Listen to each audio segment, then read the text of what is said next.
যাবে যদি মুখ না খুলিস। মার মার মার তোর বাড়ি যাবো একদম। হ্যাঁ দে না তারপর ক্লাবে নিয়ে গিয়ে না পাড়ার ছেলেদেরকে দিয়ে চাঁদা তুলে পেটাবো। দে না দে তারপর পুলিশে দেবো। রুলের বাড়ি খেলে না বাপ বাপ বলে সব ওগ্রাবি। এই ভালো ভালো বল, নাহলে কিন্তু কপালে খুব দুঃখ আছে। হিলটা দেখেছিস তো? দেখ দেখ দেখ হিলটা ভালো করে দেখ। এই হিলের একটা বাড়ি খেলে চামড়া এফোর ওপর হয়ে যাবে। মারো না মারো মারো, চুপ করে থাকবি না? চুপ করে না থেকে বল।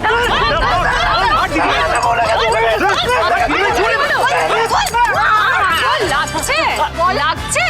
এবার এই মাঠটাই 1000 গুণ করে ভেবে দেখ। ভালো চাস তো বল, বল কেন করেছিস? কেন আমার দোকানের পেছনে লেগেছিস? তোদের উদ্দেশ্যটা কি? না বললে তোদের কিন্তু ছাড়ার নাই বলে দিলাম। সময় নষ্ট না করে বল। বল বল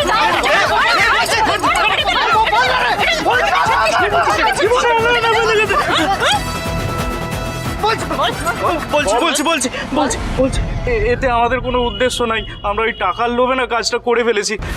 পুজো হাতে টাকা পয়সা নাই, ওই লোভে আমরা কাজটা করে ফেলেছি। মায়ের দিব্যি গিয়ে বলছে আমরা আর কোনোদিন করবো না, ছেড়ে দিন। আমাদের ছেড়ে দিন, ছেড়ে দিন আমাদেরকে। ছেড়ে দিন। টাকা দিয়েছি? হ্যাঁ দিয়েছিল তো। হ্যাঁ দিয়েছিল। ওই ভালোভাবে বদনাম করতে পারলে 10,000 টাকা দেবে বলছিল। আর টাকা দেবে? আমরা ওই ওটা নেওয়ার জন্যই দাঁড়িয়েছিলাম। এই একটু আগে দিয়ে গেল। ওই জন্য তো, নাহলে আমরা কখন পকার পার হয়ে যাই। টাকাটা মনে হয় অনলাইন নিলে ভালো হতো। ওরে অনলাইনের বাস। এক মিনিট, আমরা যখন আসছিলাম তখন হুশ করে একটা গাড়িকে বেরিয়ে যেতে দেখেছিলাম, তাই না বলো? ঠিকই, কিন্তু তখন ঠিকভাবে খেয়াল করা হয়নি। এই কে দিয়েছিল তোর টাকা বল। ওই একটা ম্যাডাম। ম্যাডাম?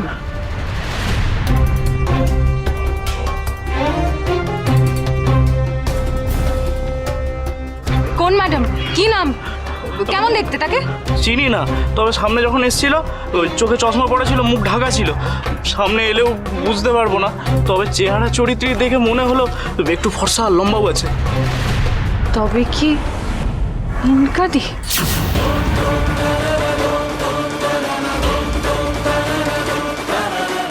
ও ছাড়া আর তো কারোর মোটিভ নাই, কোনো স্বার্থও নাই। হ্যাঁ হ্যাঁ, ওই ওই রাক্ষসীটাই হবে। ও ছাড়া আর কে হতে পারে? এই অজয়, বিতান, ভালো করে এই দুটোকে ধরে রাখ তো, বেঁধে রাখ। ঝাঁপি সুনাম ফেরানোর ব্যবস্থা পরে করা যাবে, আগে আসল কালপিটটাকে ধরতে হবে। কি হলো, দাঁড়িয়ে রয়েছিস কেন? যাও না, ধরে নিয়ে যাও, বেঁধে রাখ একদম। এই যে দাদা ভাই, তাহলে তোর মেমভূতের আসল মুখোশটা খুলে গেল তো আজ? কি যাতা কথা বলছিস কাসাই? ও কেন টাকা দিতে যাবে আর কখনই বা দেবে? ও তখন কলকাতায়। তুমি কি করে জানলে? আমি কি করে জানলাম মানে? আমাকে বলেও কলকাতায় গেছে, আজ বিকেলে গেছে, আমি নিজে সিঅফ করে এসেছি। তুমি তো আর ওকে গিয়ে কলকাতায় ছেড়ে আসো নাই। কলকাতায় বেরোচ্ছে বলেছে, তারপর বর্ধমানে কোথাও ঘাপটি মেরে বসে আছে কিনা তুমি কি করে জানলে? ঝাপি, তুইও তো পুলিশ হয়ে গেছিস। কি বাজে বাজে কথা বলছিস তোরা? ও বাজে কথা বলছে না, তুই বাজে কথা বলছিস, সেটা প্রমাণ হয়ে গেলেই তো ভালো হয়, তাই না? তো কর প্রমাণ। কিভাবে করবি প্রমাণ বল? কিভাবে প্রমাণ করবো? এই শুননি, কিভাবে প্রমাণ করা যায় বল না। দাদা ভাই, এক কাজ করতো, ইনকাদিকে বল লাইভ লোকেশনটা পাঠাতে। চুন্নি, এই তো আমার পুলিশ কমিশনার বোন। কি রে দাদা ভাই, চুপ করে দাঁড়িয়ে রইলি কেন? ফোন কর তোর মেমভূতকে, বল লাইভ লোকেশনটা পাঠাতে তোকে, তাহলেই প্রমাণ হয়ে যাবে ও বর্ধমানে আছে না কলকাতায়। কর।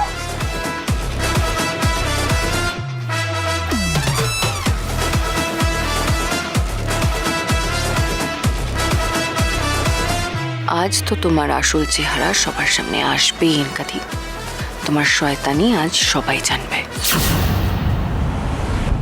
আমি ইনকার থেকে লোকেশন চাইতে পারবো না। কেন পারবে না? একটা সামান্য লোকেশনই তো। আমি তো বললাম পারবো না ঝাপি। তাহলে স্বীকার করে নে যে ইনকাই টাকা দিয়ে শয়তানিটা করিয়েছে। দাদা ভাই, ওরা যে চেহারার বর্ণনা দিচ্ছে তার সাথে তো ইনকাদির চেহারায় মিলছে। আর ঝাপি তো ঠিক কথাই বলেছে, একমাত্র ক্ষতি করার মোটিভ ইনকাদিরই আছে। না না চূর্ণি, আমি বিশ্বাস করি না ইনকাই কাজ করতে পারে। ইনকার চেহারা ওরকম ডেসক্রিপশনে লাখ লাখ মেয়ে বর্তমানে ঘুরে বেড়াচ্ছে। আর ঝাপির চারিদিকে যা শত্রু, হতেই পারে এই শত্রুর মধ্যে থেকে কেউ একজন করেছে এই কাজ। তাই না? অমনি অমনি আমার দোষ হয়ে গেল। আমি চুপ করে আছি বলে তুমি আমায় বাজিয়ে দিলে, নরম মাটি পেয়েছো বলে, তাই না? দেখলি তো কেমন খ্যাক করে উঠলি। তোর শত্রু হবে না তো কার শত্রু হবে বল? কেন খ্যাক করে উঠবো না? আমি স্পষ্ট কথার মানুষ, মুখে মিষ্টি অন্তরে কুষ্টি, অমন মানুষ আমি নই। হ্যাঁ, যেই দেখলো ইনকারির দিকে ঘুরে যাচ্ছে অমনি ঝাপি শত্রু বেড়ে গেল। অমন চেহারা লাখো লাখো মেয়ে বর্তমানে ঘুরে বেড়াচ্ছে বললেই হলো।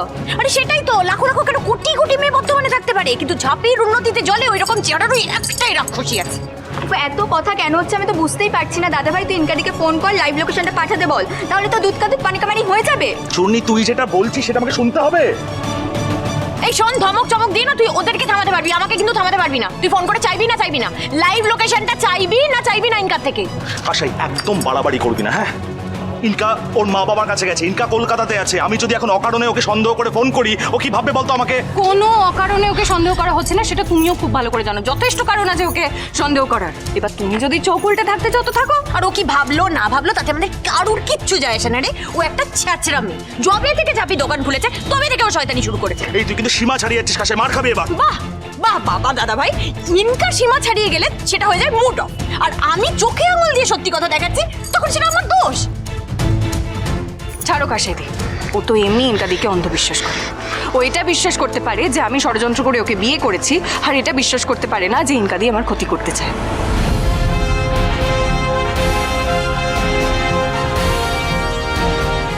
ছাড়ো, আগে ওই দুটোর ব্যবস্থা করি। চল। হ্যাঁ চল চল চল, যা বোঝার না আমাদের খুব ভালো করে বোঝা হয়ে গেছে। তুই যে বুক দিয়ে গাঁট করে রাখছিস ইনকাকে, সেটা আমরা খুব ভালো করে বুঝতে পেরেছি।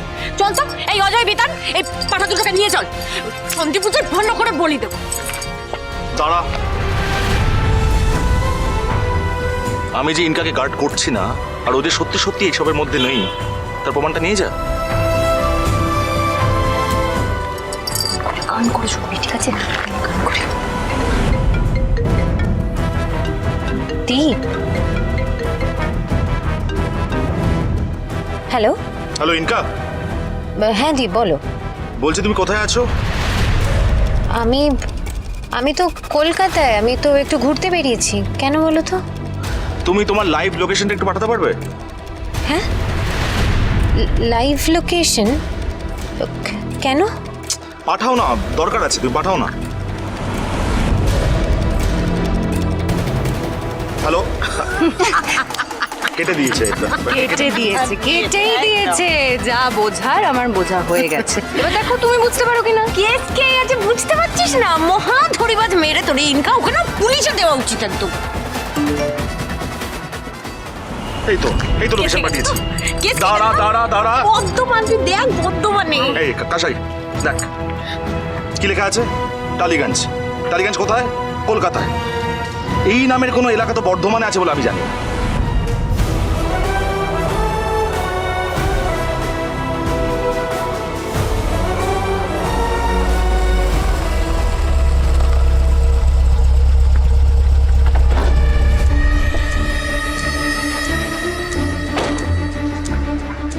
ইনকা, তুই বর্ধমানে দাঁড়িয়ে কলকাতার লাইভ লোকেশন পাঠালে কি করে? তোমার কি আমাকে এত কাঁচা খেলোয়াড় বলে মনে হয় রনি? আগের দুবার অ্যাটেম্পটে আমি ফলস পজিশনে পড়েছিলাম বলে এবার আমি আমার প্ল্যানিং আগে থেকেই রেডি করে রেখেছিলাম। আমি খুব ভালো করে জানতাম ছেলে দুটো যদি ধরা পড়ে তাহলে চাপের মুখে নার্ভাস ব্রেকডাউন করবে, আর গোটা সন্দেহের তীরটা আমার দিকেই আসবে।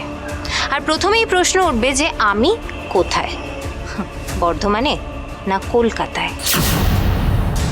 আর ওরা আমাকে লাইভ লোকেশন পাঠাতে বলবে, তাই আমি আমার ড্রাইভারকে আগে থেকেই কলকাতা পাঠিয়ে দিয়েছিলাম। কিন্তু সে তোমার নাম্বার পেল কি করে? অ্যাকচুয়ালি আমার দুটো নাম্বার, একটা আমার কলিং নাম্বার যেটাতে ফোন আসে এবং যায়, আর একটা নাম্বার টেক্সটিংয়ের জন্য। তুমি তোমার ফোনে চেক করবে, আমার কিন্তু দুটো নাম্বার দেওয়া আছে, কলিং এবং টেক্সটিংয়ের নাম্বারটা কিন্তু আলাদা। আর ওই দুটো সিমই আমার এই ফোনেতেই থাকে। কোনো ধমকা সে আচমকা হাওয়া মিষ্টি লক্ষ্মী চাপে।